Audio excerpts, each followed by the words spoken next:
Hey guys, welcome to book review number 12. Today I'm going to be reviewing Colin Thubron's To a Mountain in Tibet. See right here, got a little glare off there. This is the first author that I've reviewed 2 times. I also reviewed Colin's In Siberia, which I thought was an outstanding book. Well, before I get to this review, let's just relax a little bit. Boddington's Pub Ale. Alright, so, ooh.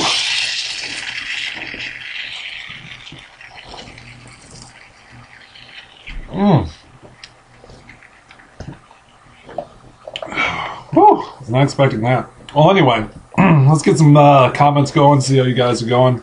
I know I'm still not getting that many viewers, but hopefully we can, through persistence, build this thing up. Alright, so anyway, informally, that just blew up on me. Colin Thubron's, if I haven't lost you already, To a Mountain in Tibet. I thought this was a strong book, but not as strong as Colin's In Siberia. Something that's typical of his writing style is that he tends to know both the, what I would call superfluous or, very pictorial, very emotional, adjective-driven side of literature, yet at the same time, he tends to be in conflict between that and sort of a more minimalist side, or side that just wants to show the bare bones. Now, you'd think that this synthesis works out well, and it does. He's a tremendous writer. But I feel like sometimes... well, first of all, writing like that is stronger than both, I feel, just the minimalist kind of, I don't know, punk rocky kind of writing. You know, that tends to be weak on description and just not very strong in really conveying a sense of place or anything like that. Really the emotions of the people or whatever. Whereas the opposite is true of sort of total and writing that encompasses too much emotion, because then it just becomes repetitive and doesn't really have any drive or kick to the central storyline. So the way Colin balances this is very good, but the problem is I feel like it is not a behind the scenes sort of technique. Like, it's a technique that is very front and center.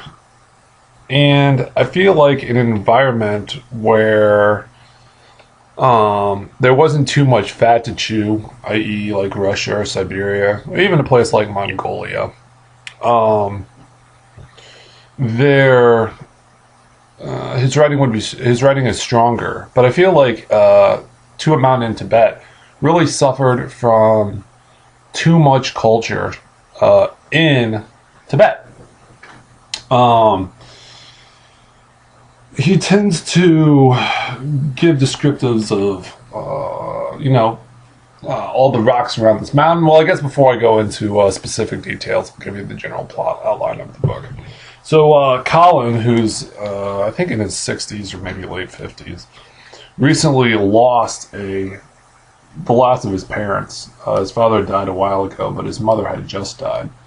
And he wanted to give a tribute to his mother, so he decided to make a pilgrimage from sort of the mid-altitude ranges of the Nepal, say 8,000 feet or something like that, or maybe even a little lower, maybe like 6, 7, 8,000 feet, to this mountain right here, Kailas, Kailas, which is a 24,000 foot peak in Tibet. Certainly not the highest, but sacred among Tibetans, maybe the most sacred peak in of Tibetan Buddhism.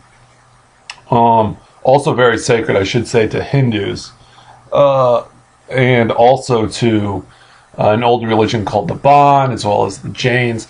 Basically, most of the Eastern religions that haven't deviated too far from the West, Central, South, if that makes sense, Asian region. Basically, India, Tibet, Mongolia to an extent, and even a little bit China, but, you know, they're less influenced by Tibetan Buddhism and kind of have their own beliefs. But anyway, I'm going on a tangent.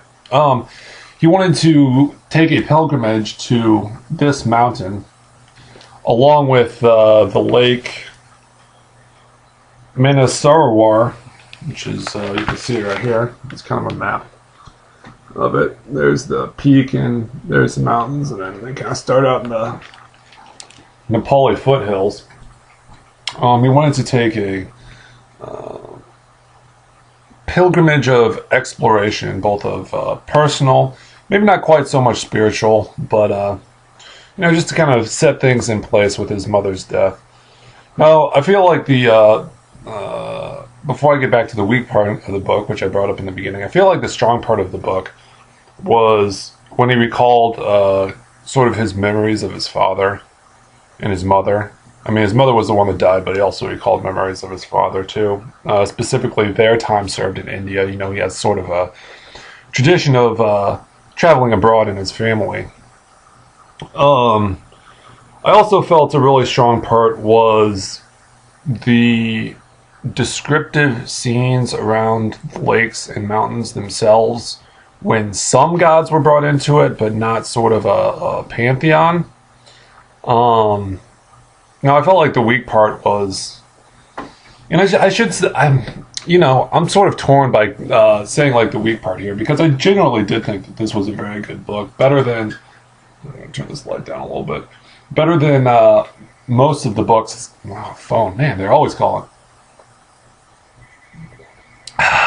Better than most of the travel books I've read recently, but I guess since I had such a high standard within Siberia, I call it weak. Was just sort of the pantheon of gods. But his strong point was when the gods were corollary to the descriptive of the scene and of the Tibetan people, and, you know, what they felt during more recent historical times, such as the Cultural Revolution and just the massive change that China has had on the effect of Tibet. That's when I really felt he was strongest, because he was most sort of in the place in terms of descriptive during those moments, and not really kind of going on things that would be going on tangents that would be important to the Tibetan people, but really have little relevance in our lives. I mean, unless you're a scholar of the various Tibetan pantheon, there are certain parts of the book that you feel like you could just glaze over a little bit. But luckily, those parts are not really that long, and almost always interspersed with description. It's just sort of like, where's the balance lie? And sometimes I feel the balance goes a little bit too far in one direction. Okay, well, what else did I like about this book? I should say, you know, I just kind of liked the general change of topography, the descriptive of it, going from kind of the lushness of the Tibetan lowlands to, you know, this area where Hindus who make pilgrimages have problems going, as well as even Tibetans themselves, just because it's at such high altitude. Now, not high altitude compared to other peaks, but high altitude to make a, you know, long circumference navigation around the mountain. What else did I like? I don't know, just whenever he met people kind of along his voyage, those interactions were always really good. And they were always sort of interspersed by gods. You can't really separate one from the other in terms of the story. But like, for example, instead of just explaining how a god did XYZ, really like how a, you know, demon god would have an effect on the psyche of the person, engaging in the pilgrimage. I felt that was really strong. Of course, like I said, there were a lot of people that had altitude sickness. He kind of described some of his porters that come along with him. Take a little break. Okay. Some of his porters that come along with him. That was really strong. Yeah, I can't really think of too much else. I'm sure something else is going to come to me. I guess just, like, for example, the first time that he saw the mountain,